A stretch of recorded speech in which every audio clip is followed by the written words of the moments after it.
Coming up, we'll look at how long you should expect to stay in your job. And then college enrollment drop is actually benefiting this class of workers. And then 10 jobs that will hire you without any experience. And I'm going to coach you up.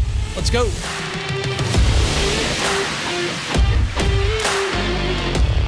Helping you get the competitive edge to make more money and make more impact. This is the Ken Coleman Show. I'm Ken. I'm your coach. And make no mistake, you are in a competition against the you of yesterday, and you are in a competition against people within your building going for a promotion, and you are in competition with people that are coming in from the outside. So let's not just walk around, la, la, la, la, la, la, no. I mean, we need some burn it. I mean, that's the attitude, right? And that's why I'm here. You know, you've got dreams, and the best way to fulfill those dreams is through the money you can make and the impact you can experience. We look at work as a thing that you were created to do here on this show. So let's talk about the world at work. Let's talk about the realities of jobs and careers.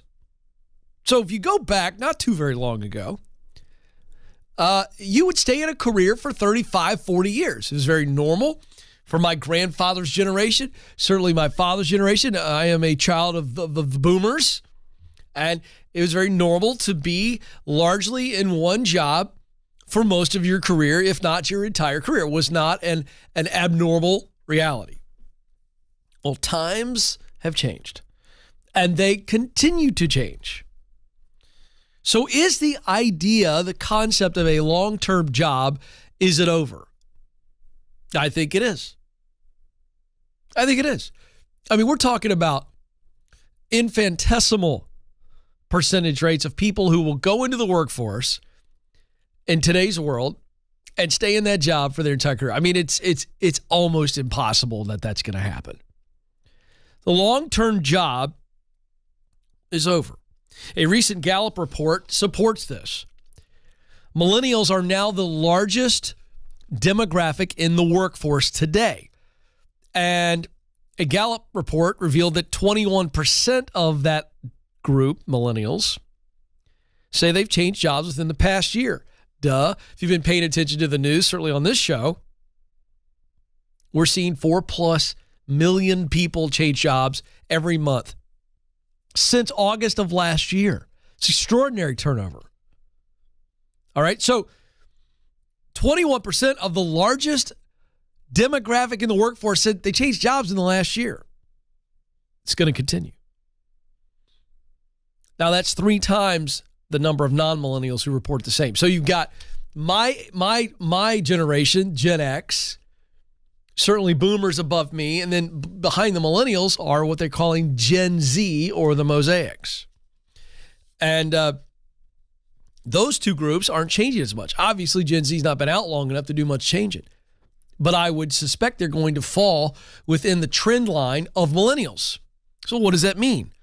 The median number of years that employees have worked for their current employer is now right at 4.1 years. This according to the U.S. Bureau of Labor Statistics. However, this longevity varies by age and occupation. The median tenure for workers age 25 to 34. Listen to this. This is extraordinary. Oh, by the way, leaders, you need to pay close attention to this data, because this is what you're dealing with. The median tenure for workers ages 25 to 34 is 2.8 years. The median tenure for employees, I don't know why I can't talk all of a sudden. I can't say the word, folks. We'll muddle through. The median tenure for employees ages 55 to 64 is 9.9 years. Workers in management, professional, and related occupations had the highest median tenure of 4.9 years. Obviously, people that work in service occupations, hourly type positions, have the lowest tenure of 1.9 years. So the long-term job is over. I absolutely believe that. But what is not over, and what I would rather you focus on, and what I'm going to teach you on here as we open today's show, is the long-term career, or the long view of your career. What does fulfillment and success look like? And so if we step back, I'll use the analogy, the metaphor. We have a lot of new people joining this program every month, and that's great. I wrote a best-selling book called From Paycheck to Purpose, and in that book, I likened the climb, the long-term view of my work as climbing a mountain, Mount Everest. What is your professional pinnacle?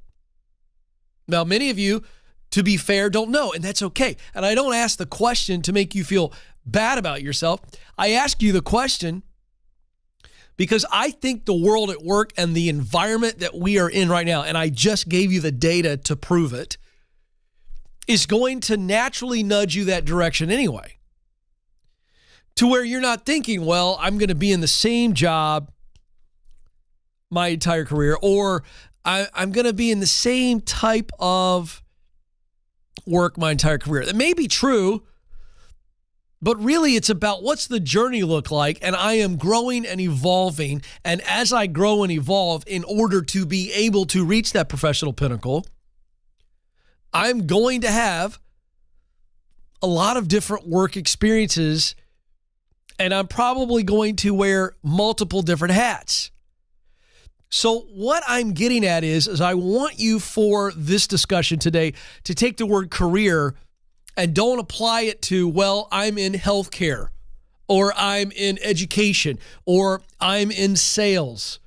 What I want you to look at career as my body of work, the amount of time it's going to take for me to scale to my professional pinnacle. So I look at career not as a description of, well, Ken's a thought leader, or Ken is in broadcasting, or Ken is an author. I look at my career as my body of work, the time I started climbing the mountain to the time I end my climb, whatever that looks like. So, you need to be clear on what your professional pinnacle is.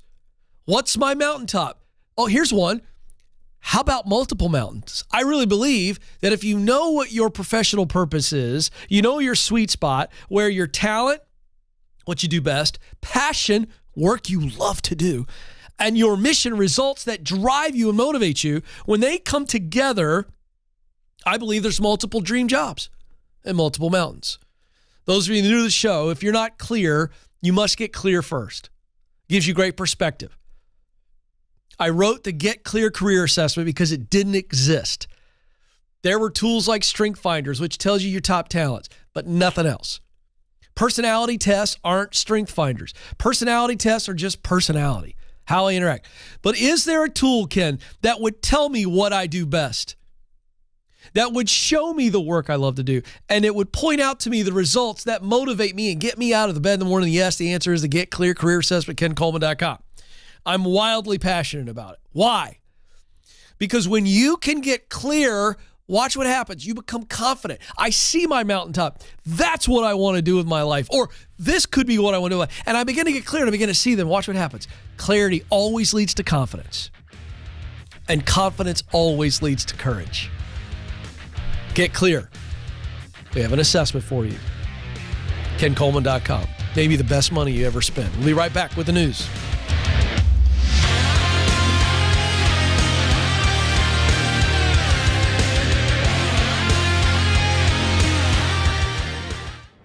You were created to fill a unique role in this world, but figuring out what that is can feel overwhelming. That's why we created the Get Clear Career Assessment. In less than 15 minutes, you'll get customized results that clarify and verify what you do best, the work you love, and the results you want to produce. You'll even get a list of professional possibilities to help you jumpstart the job search. To get started, go to KenColeman.com/assessment.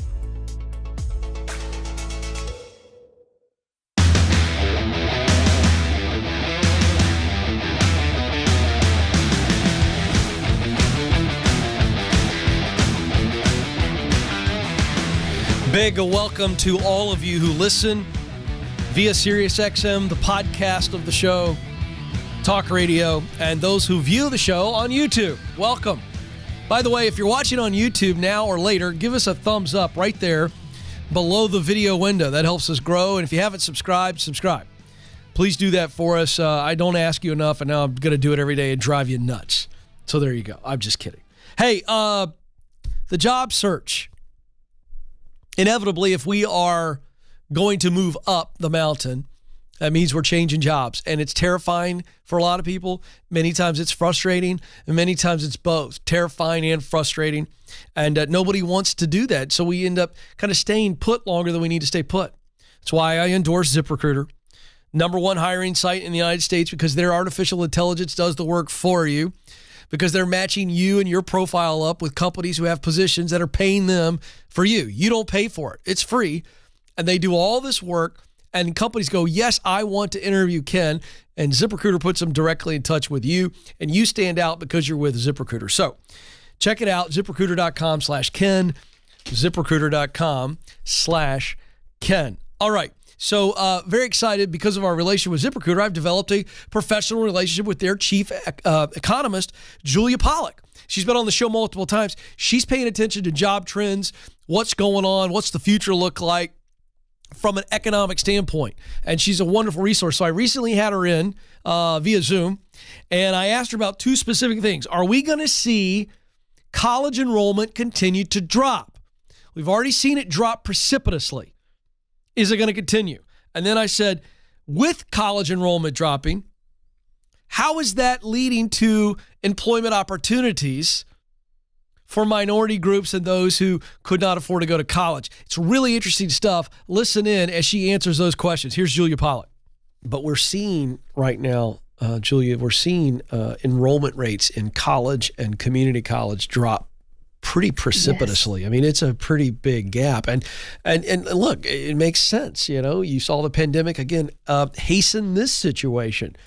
I wonder if we are going to see, because of the high price of tuition, that leads into the high cost of student loans. And we're talking $4 trillion of debt that young people have that are now no longer even young. They take this into young adulthood and on. I just wonder if we're going to see more and more kids leaving college or skipping college to go right into this hot workforce. Do you see anything there? Do you have an opinion? Do you see anything that leads you to believe that could happen and hasten what is already a drop in college enrollment? Well, we've seen the college wage premium shrink, and it's the smallest it has ever been right now. On ZipRecruiter, we've seen the share of jobs that require a bachelor's degree fall in half since the pandemic. The share of jobs that require 5 years of experience or 10 years of experience, fall to a quarter of what they were before. So employers are starved for talent, and they are now prepared to overlook all kinds of things they were overlooking in the past. And they're prepared to make an investment in training and mentorship. And they're hiring for something different. They know that in this tight labor market, they're not going to find the cookie cutter perfect candidate they want with all the right skills. So they're looking for people with the right soft skills, with the ability to learn, with an openness to receiving feedback and responding favorably to that feedback. And people who are reliable and trustworthy. And that creates a great opportunity for just good people who perhaps didn't go to the right school and don't have the best network through their parents to get ahead. And without going to school, right? This is creating an opportunity for young people to fill the gaps in the labor market. So the one group where we've seen labor force participation fully recover is teenagers. Yeah. Teenagers are flooding this labor market, and they're not going into the jobs reserved for teenagers in the past, like the jobs that give you pocket money, the summer camp counselor jobs. There's a huge shortage in the market there because there are no takers for those jobs right now. They're leapfrogging that stage of the labor market and going straight to real retail and business services jobs with real paychecks and full benefits packages. Yeah, I think it's fantastic. Okay, I want to know what you think about this labor market and this development that you just addressed, where companies are realizing, wait a second, we're going to lower the standards by dropping the college degree. But what happens is, by necessity, they have to create training and development programs to train good quality, let's just call it character, and there's some raw talent that they can hone into skills. Right. Well, I believe this is going to open up a lot of opportunities. I certainly hope so, for low-income individuals. Absolutely. And specifically minorities who get hardest hit by the student loan situation because they feel like they got to go the higher ed route in order to get qualified. I feel like this is going to open up, I hope, beautiful professional futures for the lower income and minority population in the United States. Do you think this will? Do you think it's possible? It's already happening. So the group that's leading right now in the employment recovery is actually African-American men. Oh, that's great. So their employment rates have risen about 2-3 percentage points. That is quite remarkable because that is the group usually hardest hit in a recession. And the group, after a layoff, that has the hardest time getting back, due to discrimination and all kinds of other factors. But it seems like in this very tight labor market, employers are expanding their talent pools and they are having to get up. They can't just post a job and wait for candidates to come. They're having to go find candidates where they are and persuade people and say, hey, there are great opportunities out here for you. Please, try them out. I love that. Good stuff from Julia Pollack. She's always a delight, very well informed. And let me just underscore that last piece of conversation. We'll move to our next story. I believe this is going to reset the playing field.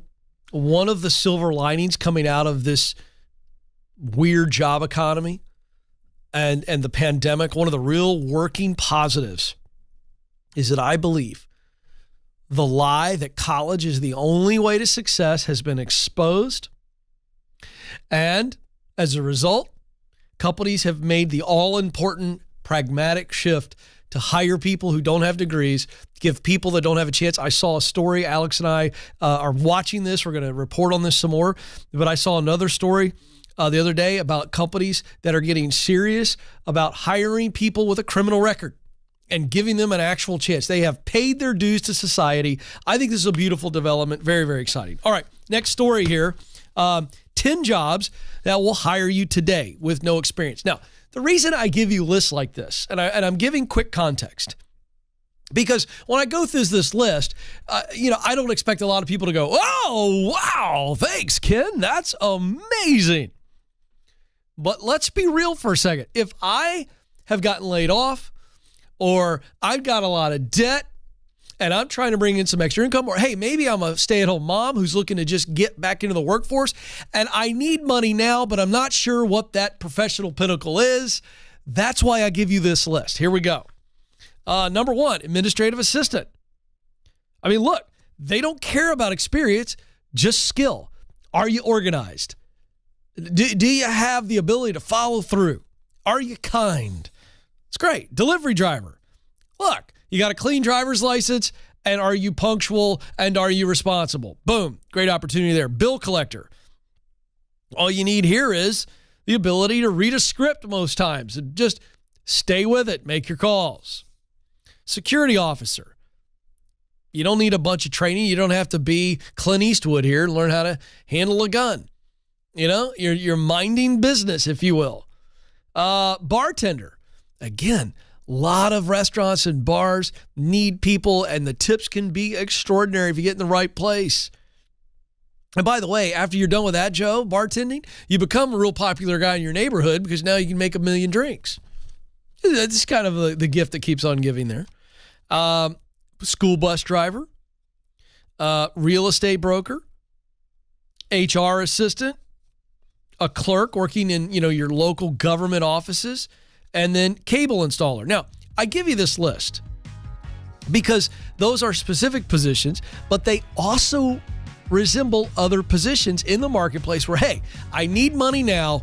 I need to just get in, and it's temporary. It's not long term. You don't need a degree for that. Go, go, go.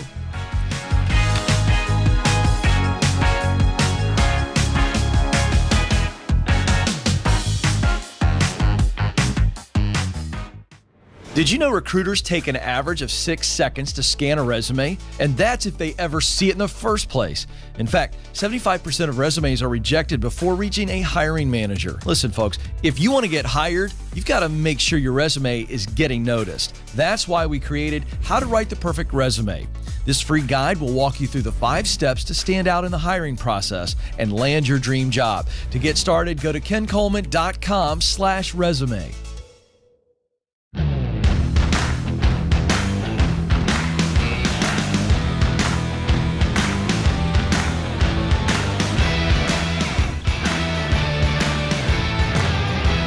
All right, folks, it's time to be coached up, if you will. Many of you just enjoy being coached through others, and if you'd like some specific coaching, we would love to hear from you. Ask@kencoleman.com if you want to email us and schedule you. We'll do that. We're looking for some particularly fun, sticky, nightmarish situations from your past. We want to share those stories. In fact, I mentioned this on yesterday's show. We've already got a couple emails. So I'm going to, just a quick reminder, if you've got some career nightmare stories and you're willing to share them via email or call in, we get a lot of response from that on YouTube in these clips, and that helps us grow the audience and encourage people. So if you're willing to have some fun and share the story, great. Ask@kencoleman.com. If you want to be on this program, email us or call in 844-747-2577, 844-747-2577. I want to give a quick shout out to Alex, I believe was his name. And I went out to eat with the family after church on Father's Day at a local restaurant. And I was sitting there waiting, and a gentleman approaches me and says, "Hey, are you Ken?" And I looked at myself for a second. I thought, well, I got one or two responses here. And I decided to go, "Yeah, my name's Ken." He goes, "You're Ken Coleman, right?" And well, that would pin me in. I couldn't get out of that one. And I said, yeah. It was very nice. And watches the show on YouTube almost daily. So very nice gentleman, very kind. And it's always fun to meet folks out in the wild. And so, Alex, you're a good man. Great to run into you. All right, let's coach you up. Adam starts us off in Chattanooga, Tennessee. Adam, you're on the Ken Coleman Show. What's happening, Ken? How are you? I'm living the dream, Adam. What are you doing? I am living the dream, my friend. I just want to appreciate everything that you do. Podcasts, books, tests, surveys. Thank you. It's really helped me a lot, so I just appreciate what you've done for me. Oh, that's very kind. I'm excited. So what are we coaching up today? All right. So I am a physical therapist assistant. And long story short, I've been with my boss for about 10 years. We've always kind of joked around, hey, what if you own your own clinic? Because we always work for a big corporate company. And long story short, that's come to light. And here in about 2 weeks, I'll be taking over as clinic director. Nice. As he goes to a different clinic. Yes. Thank you. To a new clinic that we're building right now. And so about 2 weeks, I'll be taking over. Super excited. I'm very blessed. I've learned a lot from him over the 10 years, but I guess the biggest problem I have right now is he's not talked money with me yet, and he's kind of keeping me in the dark on that. So, okay, so hold on. So keeping you in the dark, what does that mean? You've asked him multiple times, one time, kicking the can down the road. What do you mean by he's keeping you in the dark? I've asked him about it once. We had a meeting before he met with his boss, and he asked me if I had questions. And I said, well, I had a couple, and the obvious question was, what would my salary be? And he said, well, I'll talk to my boss. And he come back from that meeting, and his answer was, I asked him, I said, how did that meeting go? What did he say? And he said, well, since my boss is so much better with words, he's a better explain things, yada, yada, I'm going to let him discuss it with you. I said, okay. That's cool, I said, when will I be able to talk to him? Because they're out of state. He said, well, it'll be the weekend before the clinic opens. So a few days before I take the job, I'll know what I'll be making. No. Smells fishy to me. You? Yeah. I mean, you've known this guy, your current leader, for 10 years. Mm-hmm. You guys are pretty comfortable with each other, right? Yes, sir. What did you think when he gave you the old, well, he's better with words than I am, I'll let him tell you? How did you receive that? I'm pretty cool. All right, whoa, you broke up. You're pretty what? I'm sorry. I'm pretty calm and laid back, so I said, that's I look forward to talking to No. I'm sorry. I didn't do a good job asking you. I didn't say, what did you do? I'm saying, when he tells you that, what did you think? Immediately, my red flags went up. I think that I might be getting a low ball answer or a low ball offer, and he's letting his boss tell me. 100%. That's exactly what I thought. When I heard that, I was like, okay, this guy sounds like he's running for Congress. That's what a congressman would say. They don't ever answer anything. Yeah. And I got to tell you, the fact that they're waiting until the weekend before you're supposed to show up on Monday morning tells me that they're going, ooh, we don't know if he's going to be very excited about this, so let's just kind of push off. I got to tell you, I don't like it at all. Now let's fast forward a little bit. If you don't do anything about this and you don't demand, before I accept this, I mean, it just feels weird. You got to tell your boss. You've known this guy for 10 years. Pretty comfortable talking to him straightforward, yes? Yeah, pretty much, yeah. Oh, I'm in his office as soon as this call's over. Well, the funny thing is that meeting is this Thursday, and so... Whoa. You've waited this long? That now you're backed into a corner? Pretty much, yes. Okay, sir. let me ask you this. What happens if on Thursday they tell you they're only giving you a small bump or no bump at all until such and such and such? They go, what are you going to do? Are you going to walk and go, no, I'm going to stay where I am? I think that's why I'm calling you, Mr. Ken. But I can't answer that. Yeah. I know there's going to be a raise. I just don't know how much. How do you know there's going to be a raise? There's history with another company that we were with. I didn't get a raise for a promotion, and I left that job. And they know about all that. They've told me there's a raise, and he's told me that it's a nice raise. Now he's a private clinic owner. Hey, why didn't you share that with me at the start of the phone call? I've been operating this entire phone call like you don't even know. No, I'm not picking on you. I'm just going, they've told you there's a nice raise. What you told me is that the guy kicked the can down the road. Didn't say anything. I feel like he's kicking the can. He's kicking a can. Owner. But my point is they have big can. But they've expressed to you that you're getting a nice raise. So now this comes down to their definition of nice versus your definition of nice. Yeah, and I think my main question is, if it is a low ball answer or offer, how do I negotiate, or what do I say to them if it is lower than I was expecting? Okay, well, I can't answer that until I know what you're willing to do, and I've got 2 minutes. We got to resolve this, so I need straight answers. Okay. Are you willing to turn this promotion down? And if you do you think they're going to be cool with you staying in the role that you're in? Answer those questions straightforward. No, I won't turn it down. Well, then there's not much you can negotiate on, because negotiation, the heart of negotiation is, I haven't decided and I'm negotiating, and I will decide based on. So here's my point.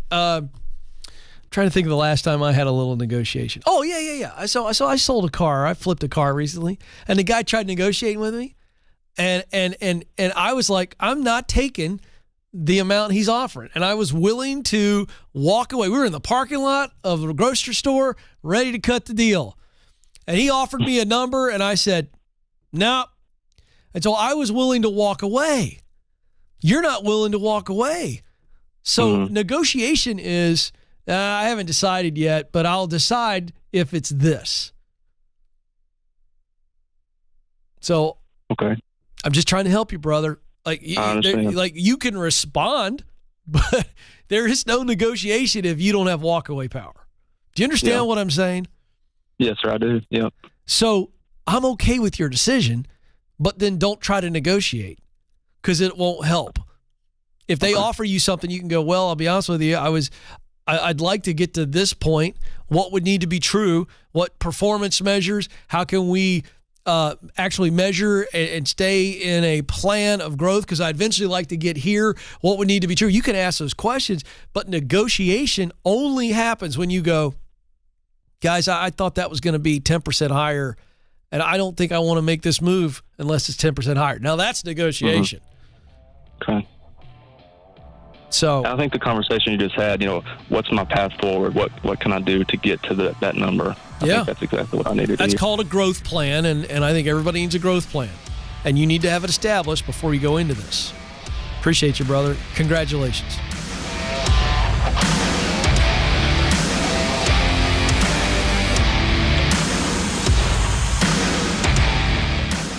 You were created to fill a unique role in and through your work. Now, some of you may be going, I have no idea what that is. Some of you may be saying, I know what I want to do, but I don't know how to get there. I felt all of those emotions. I've been where you are, and I can tell you, there's hope. That's why I wrote the book, From Paycheck to Purpose. You can make the income you want and the impact that you desire. And I know that you have what it takes.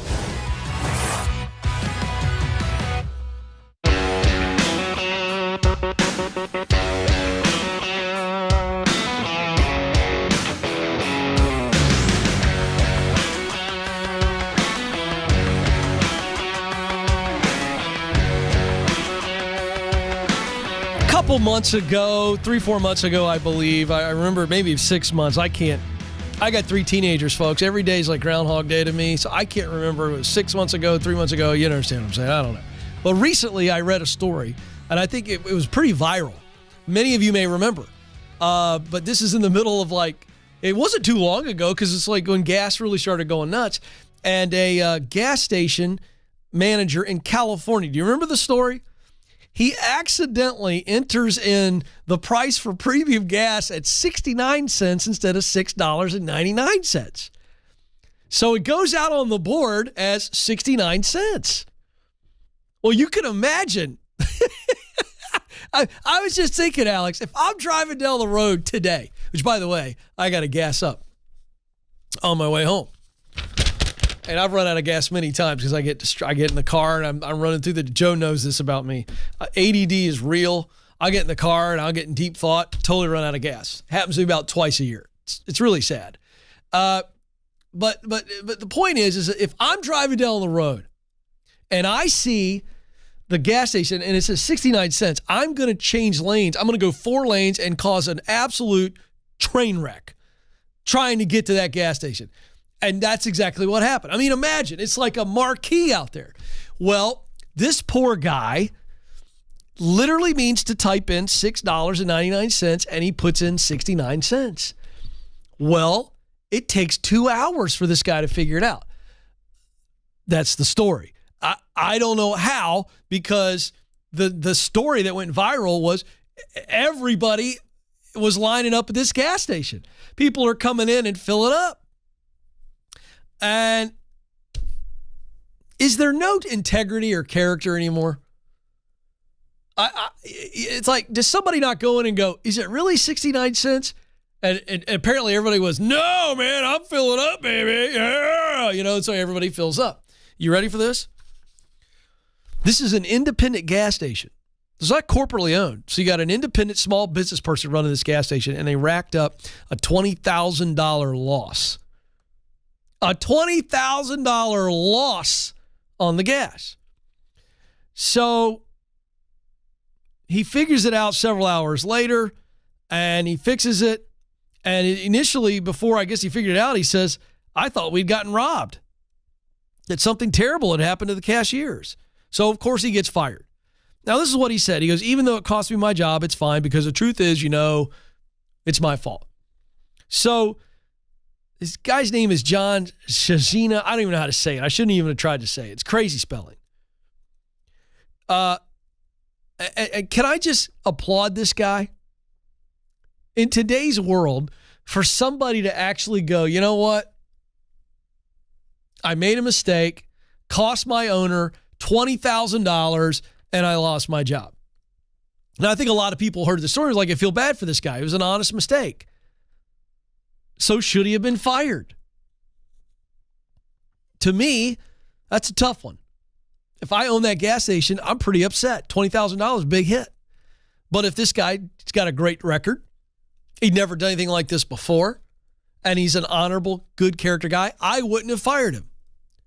Especially with this news. Here's the rest of the story. He feels so badly about it that he wants to pay the gas station owner back. So his sister sets up a GoFundMe account, and they raised enough money to cover the $20,000 loss in sales, and they are paying it back. And so, Alex, I read the story, and I thought to myself, this is another example of why this guy shouldn't have been fired. Because if I'm the owner, I'm going, he's never done anything like this before. It's clearly a mistake. I'm gonna help the guy out. because this guy did not have to pay it back. Legally, he didn't have to pay it back, but he did it. And he's going to be able to sleep well at night. And I hope, I don't see in the article the rest of the story. It's a Yahoo article as to whether or not he's landed on his feet. But I got to tell you, leaders, when somebody does something really boneheaded, it's a mistake, and it's a real mistake, and the evidence bears it out, that it is an honest error, not a character issue, an error. And it costs you a lot of money. I get that you're mad. I get that your blood pressure is going out of control. I just wouldn't fire somebody over that if they got a track record. So I don't think that's it's too much to ask. But he did the right thing. Great story. That ought to just bolster your heart about the goodness of humanity. This is the Ken Coleman Show.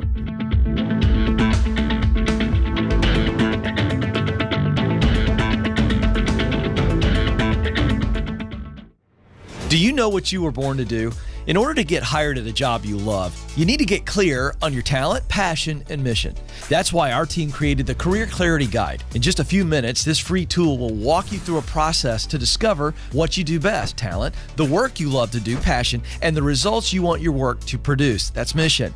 Then you're going to feel way more confident throughout the job search process. To get started, go now to kencoleman.com/clarity.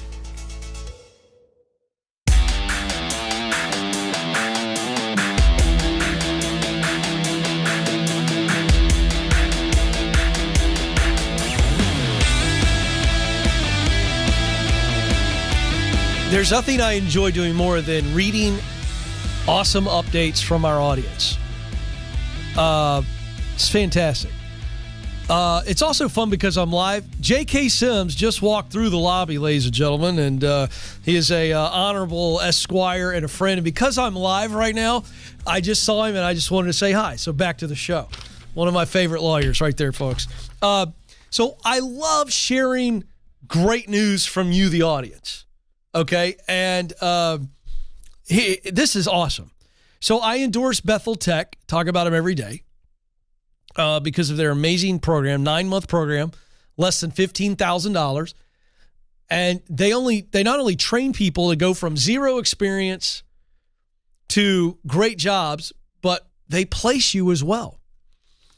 And the technology engineer, we have over 109 students that have come from the Ken Coleman Show. Here's an update. Audrey Telmo. This is her testimony. I wanted to read it very briefly.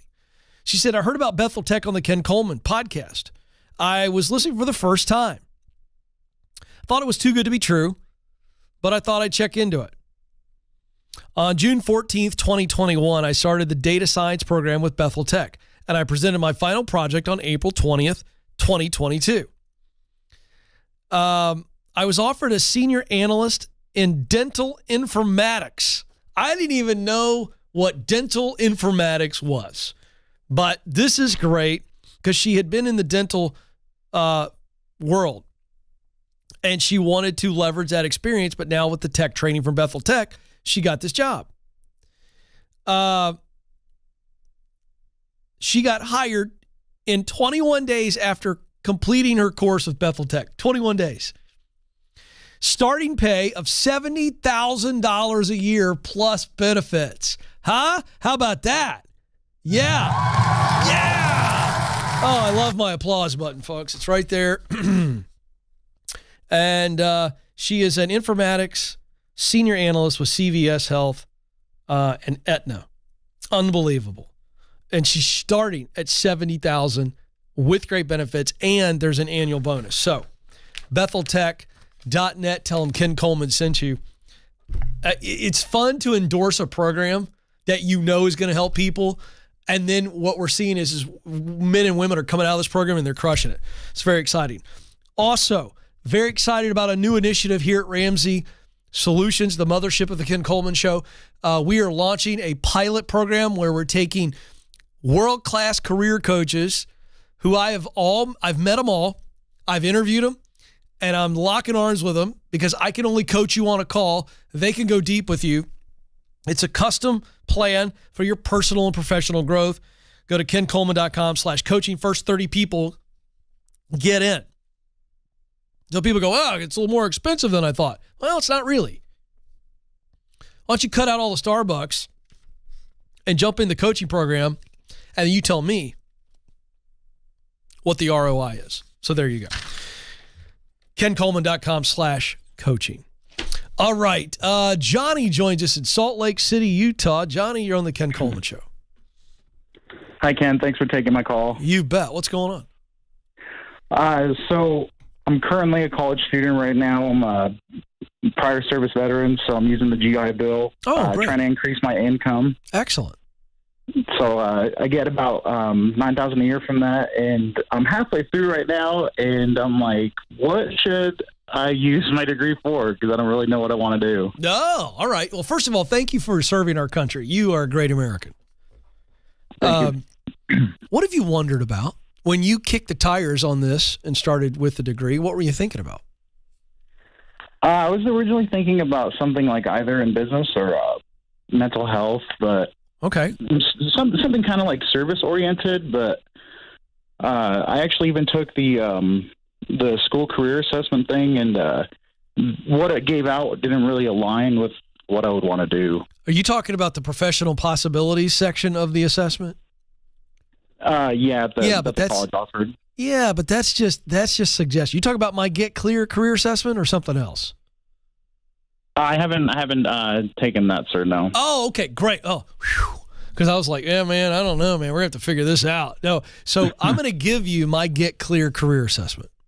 Okay, it's normally a $30 product. It's a 20-minute assessment. You've never taken anything like it, and it's gonna really help you out. It's gonna give you a detailed report on what you do best, talent.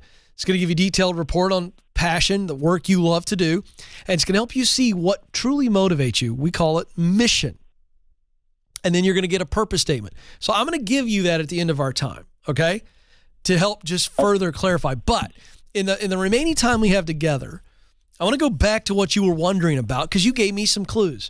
But I want you to stop saying but, because here's what I heard you say. I said, Johnny, what were you wondering about when you started into this whole degree thing? And you said, well, I was thinking about business, but, and I was thinking about mental health, but. And I want you to stop saying but. I want you to say and. Because on the other side of business and, so I'm thinking about business and I'm thinking about mental health and you told me I'm interested in serving people. So here's the fun exercise. If you were in business today, I gave you a job in business and it was serving people. Describe what that would look like. And I don't mean job title. I mean, describe what you do all day just for one fun day. I'm in business, but I'm serving people. Describe that for me. I would say that it would be helping people with like their problems and coming to a resolution because, I feel like I kind of have a knack for that. Great. What kind of problems do you have the best knack for solving? Describe the problems. I feel like it would be... probably something where it's like, maybe somebody didn't think of like option A or, coming around to where we can end up finding a resolution, maybe something they didn't think about. But what kind of problems? Let me give you a clue. I'm looking for, are they process problems? Are they people problems? Are they, let's call it content problems? Or is it like things, like something more mechanical or fixing of nature? What kind of problems are you best at solving? I would say people problems. I feel like I'm pretty good with reading people and kind of seeing how like what their best learning style is, stuff like that. Excellent. So give me two ideas that if you were in the business world and you were solving people problems, give me two ideas that pop the top of your head. Just take a shot at a job title or just not job title, but job function. Give me two ideas real quick. Probably helping people with their income since I had a problem with that or how to figure out like how to do their budget and stuff like that. So, okay. So now we're talking about financial coaching or maybe financial advising where you're giving them investment and retirement options. Yes. Yes, sir. Okay. What about the idea of being a leader or a manager? I'm actually in a management position right now. I do retail right now, but no. I do enjoy that too. You don't do retail. You know what you do? You solve people problems, don't you? Yes, sir. Give me an example of a problem you solved recently in your retail leadership position. It was one of our associates felt like he wasn't able to take time off, but I was trying to tell him, you have to take care of your personal issues outside of work. That's fine. And came to the resolution where we worked out the schedule. Didn't even need to be in there. My man, So yeah, that right there felt pretty good to you, I'm guessing. it did. Oh, yeah. Why did it feel so good? Because we're both winning. Like, he's going to want to stay there longer, and I do want him to be able to take care of his problems outside of work. Sounds like a great leader to me. So, quick exercise. I want you to take the Get Clear Career Assessment, and when you get your reports on talent, passion, and mission, then you actually read your purpose sentence, which will plug in your purpose statement, will plug in your answers.